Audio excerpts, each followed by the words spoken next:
We will not forgive. We will hunt you down. We got them, so we don't have to worry about ISIS-K anymore. Bonjour, c'est Nicolas Poincaré. Bonjour, c'est Fabien Randrianarisoa. C'est l'histoire d'un attentat annoncé que rien n'aura pu arrêter. Les attaques contre l'aéroport de Kaboul signent le retour de l'État islamique au Khorasan, une branche de Daesh en guerre contre les talibans. On vous explique.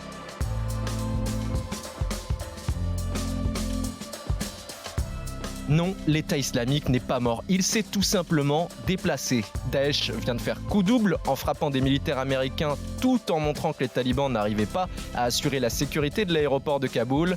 3 bonnes raisons d'écouter ce podcast avec Nicolas. Eh bien, revoilà donc l'État islamique. On va se demander qu'est-ce qu'il fait aujourd'hui en Afghanistan. Deuxième question, pourquoi est-il en guerre avec les talibans alors que sur le papier, on pourrait se dire que ces deux mouvements défendent la même idéologie. Et puis on va se demander si l'Afghanistan, aujourd'hui, risque de devenir le nouveau sanctuaire du terrorisme. Expliquez-nous le monde. Un podcast RMC. Nicolas Poincaré. Fabien Randrianarisoa. Commençons par un petit rappel, parce qu'avec toutes les factions, on s'y perd un peu. L'État islamique, on n'identifie plus ça à l'Irak et à la Syrie. Oui, et on a raison parce que c'est en Irak que Daesh est né, dans les prisons tenues à l'époque par les Américains. Daesh s'est ensuite développé en Irak et en Syrie. Ils ont régné à Mossoul et à Raqqa, et puis on sait que finalement, ça s'est mal terminé pour eux. Les Américains principalement, aidés par les Français et puis par les Kurdes, il ne faut pas les oublier, leur ont mis une pâtée. Raqqa a été rasé. Daesh a disparu de cette région. Alors, où est-ce qu'ils sont allés ? Pour une partie au Sahel, et c'est l'État islamique au Sahel, aujourd'hui, mouvement qui fait la guerre, notamment à l'armée française, donc au Mali par exemple. Et puis l'autre partie, ils sont allés là où ils pouvaient être en sécurité, c'est en Afghanistan, pays qui était à ce moment-là en guerre, avec les talibans qui essayaient de reprendre le pouvoir, avec les Américains qui étaient déjà un petit peu dépassés, avec une armée et un gouvernement local qui ne contrôlait plus rien. Donc pour des raisons pratiques, les terroristes vaincus à Raqqa, vaincus à Mossoul, se sont en grande partie réfugiés en Afghanistan.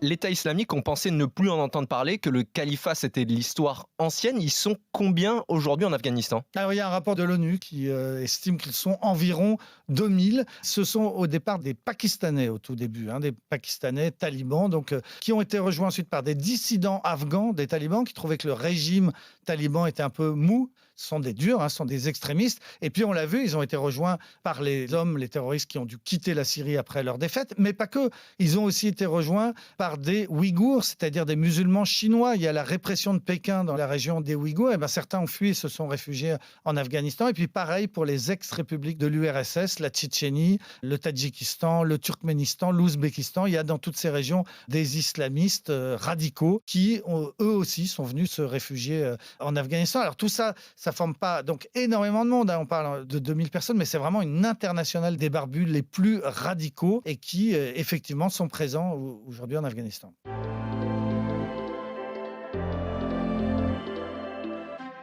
L'État islamique au Khorasan, on n'en avait pas vraiment entendu parler avant cette double attaque à Kaboul. Maintenant, toute l'attention est sur eux puisque le président américain Joe Biden a promis évidemment de venger la mort notamment des 13 soldats américains morts pendant les opérations d'évacuation. We will not forgive.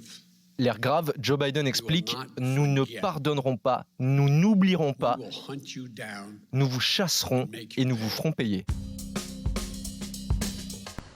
On peut dire que c'est un coup double pour l'État islamique au Khorasan, puisque à la fois ils s'attaquent à leurs ennemis, les Américains, et en même temps, ils mettent les talibans dans une situation difficile, puisqu'ils n'arrivent pas à assurer la sécurité autour de l'aéroport. Ouais, coup double ou même coup triple, parce qu'ils ont profité de toute l'attention mondiale qui était portée sur cet aéroport pour commettre l'attentat au pire moment, au moment où il a eu l'écho le plus fort. Donc ils ont rappelé qu'ils existaient, premier coup. Deuxième coup, un coup très dur porté aux Américains avec la mort de ces 13 très jeunes Marines qui ont été tués. C'est la pire journée pour l'armée américaine depuis 10 ans d'avoir perdu comme ça 13 hommes et femmes au même moment. Et puis coup triple, puisque effectivement le régime taliban venait de s'installer et l'État islamique s'est rappelé à son bon souvenir en disant attention, on est là, on est aussi en guerre contre vous. Alors, c'est ça qu'on a du mal à comprendre. Pourquoi ces deux mouvements radicaux islamistes qui prônent le même islam rigoureux, qui sont sunnites, l'un et l'autre.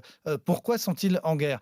Pour pas mal de raisons historiques. Bon, d'abord, les talibans, c'est un mouvement nationaliste afghan qui s'intéresse à l'Afghanistan avant tout. L'État islamique, c'est un mouvement qui veut un prosélytisme mondial, qui veut l'application de la charia dans le monde entier, d'où des attentats à l'étranger. Ce qu'il faut rappeler que l'État islamique, c'est le Bataclan. Ce sont les attentats à Paris de 2015. Donc voilà, première raison, ils n'ont pas la même vision. Ce qui les oppose aussi, c'est leur histoire. Tout simplement, les talibans n'ont pas voulu de ces terroristes qui arrivaient de l'étranger, qui n'avaient pas été invités. Il y a une scène qui explique très bien à quel point ils se font la guerre. Ça s'est passé le 15 août. Les talibans, ce jour-là, ont libéré la plus grande prison du pays, qui se trouve à l'est du Kaboul et dans laquelle étaient détenus 5000 hommes. C'est quand même pas rien. Ils ont ouvert les portes en grand, parce que c'est comme ça que ça se passe là-bas. Quand il y a un changement de régime, on ouvre les portes de prison en grand, on libère les prisonniers politiques, mais aussi les prisonniers de droit commun. Bref, tout le monde est sorti de prison dans la joie, dans l'allégresse. Certains étaient là depuis des années. Tout le monde est sorti de prison, sauf les militants de l'État islamique qui, eux, ont été gardés et transférés par les talibans dans une autre prison. Quant à leur chef, le chef des prisonniers de l'État islamique, qui est un ancien émir du mouvement en Afghanistan, lui, il n'a pas été transféré, il a été exécuté d'une balle dans la tête sur place sans autre forme de procès. Donc on comprend bien, dans l'euphorie de la libération, de la conquête, les talibans n'ont pas perdu le nord, ils savaient qui étaient leurs ennemis et ils ont réglé leur compte à ces militants de l'État islamique. On comprend bien qu'ils sont vraiment pas copains, quoi. Suite à la double attaque de Kaboul, les États-Unis ont tenu leurs promesses en ripostant à l'aide de frappes de drones. Mais le porte-parole du département de la défense des États-Unis, John Kirby, a tenu à mettre en garde la presse. Le combat contre l'État islamique au Khorasan est loin d'être terminé. Ne vous y trompez pas, personne ne prend ça à la légère en disant « Allez, c'est bon, on les a eus, donc on n'a plus à se soucier de l'État islamique à présent ». Ce n'est pas du tout le cas.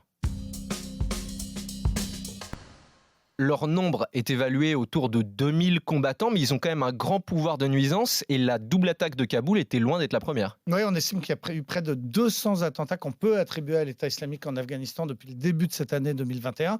Calculez, ça fait presque un par jour, c'est monstrueux. Il y a eu un attentat terrible qu'ils n'ont pas revendiqué, mais selon toute vraisemblance, c'est bien eux. C'était contre une école de filles au mois de mai dernier dans Kaboul, une très très forte explosion. 50 jeunes collégiennes qui sont mortes, et le symbole, puisqu'on sait que sous les talibans, les filles n'allaient pas à l'école. L'État islamique a marqué le coup par cet attentat monstrueux. Et puis il y en a eu un pire encore, c'était l'année dernière. Là, c'était dans une maternité qui était tenue par Médecins sans frontières, toujours à Kaboul. Les hommes de l'État islamique sont arrivés, ont tué tout le monde. Les femmes qui s'apprêtaient à accoucher, les femmes qui étaient en train d'accoucher, les femmes qui venaient d'accoucher, 17 femmes assassinées, tuées dans leur lit, dans cette maternité, plusieurs bébés, plusieurs sages-femmes, un attentat absolument monstrueux. L'État islamique n'en était pas à son coup d'essai à l'aéroport. Il y a eu beaucoup d'attentats avant, il y en aura très vraisemblablement encore beaucoup. Il y a un véritable risque que les attentats se multiplient avec l'État islamique au Khorasan. Les seuls qui pourraient à peu près juguler cette force, ce sont les voisins de l'Afghanistan, la Chine et la Russie. Oui, la Chine et la Russie, on l'espère, qui vont faire pression sur le nouveau régime, sur les talibans, pour qu'eux-mêmes luttent contre ce terrorisme et fassent en sorte que l'Afghanistan ne devienne pas un sanctuaire à partir duquel l'État islamique préparerait des attentats, par exemple, en Europe. Il faut se souvenir que lors de la première prise du pouvoir des talibans entre 1996 et 2001, c'était le sanctuaire d'Al-Qaïda. À l'époque, les talibans officiellement accueillaient Ben Laden, qui, depuis l'Afghanistan, avait préparé les attentats du 11 septembre. Cette fois, l'espoir, c'est que les talibans vont lutter à la fois contre Al-Qaïda, qui est toujours là, et contre l'État islamique. Pourquoi ? Parce qu'effectivement, ils ont besoin de l'aide internationale. Et ils ont deux grands voisins directs, qui est la Chine, voisin juste un petit peu plus loin, qui est la Russie, qui n'ont aucun intérêt à laisser s'établir un sanctuaire terrorisme à leur porte. Parce qu'on l'a dit tout à l'heure, il y a des Ouïghours, des musulmans chinois, qui pourraient trouver refuge et préparer des actions contre la Chine. Il y a des Tadjiks, des Ouzbeks, des Turkmènes, donc les voisins immédiats de la Russie, qui pourraient eux aussi déstabiliser leur région et donc déstabiliser la Russie à partir de l'Afghanistan. Donc l'espoir qu'on peut avoir aujourd'hui, c'est que ces deux grandes puissances dont les talibans ont besoin. Les talibans n'arriveront pas à reconstruire leur pays économiquement sans l'aide de Pékin et de Moscou. Donc on peut espérer que ces deux grandes puissances arrivent à convaincre les talibans de sérieusement lutter contre le terrorisme, cette fois-ci, ce qu'ils n'avaient pas fait lorsqu'ils étaient au pouvoir la dernière fois.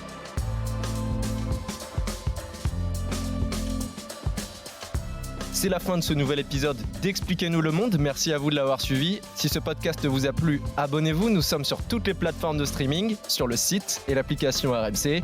Parlez-en autour de vous. Prenez soin de vous. À la semaine prochaine. À la semaine prochaine, Fabien. Retrouvez Nicolas Poincaré dans Apolline Matin. Tous les jours à 6h20 et 7h50 sur RMC.